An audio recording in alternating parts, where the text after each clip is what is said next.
В Якутске стартовал ежегодный республиканский форум психологов. Тема мероприятия «Многообразие подходов» посвящена психологическому здоровью. Участники – психологи всех ведомств и учреждений администрации муниципальных образований, специалисты органов профилактики.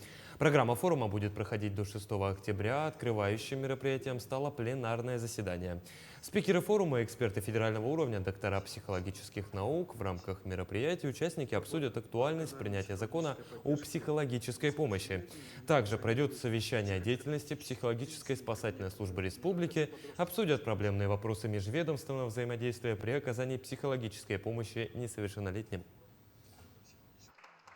Для укрепления межведомственного взаимодействия, его развития, это было бы очень полезно узнать, чем живут и дышат другие ведомства, поделиться своим опытом, какие новинки, какие тенденции, какие исследования сейчас проходят для того, чтобы интегрировать науку и практику, скажем так, во благо и для дальнейшего качественного оказания психологической поддержки нашему населению.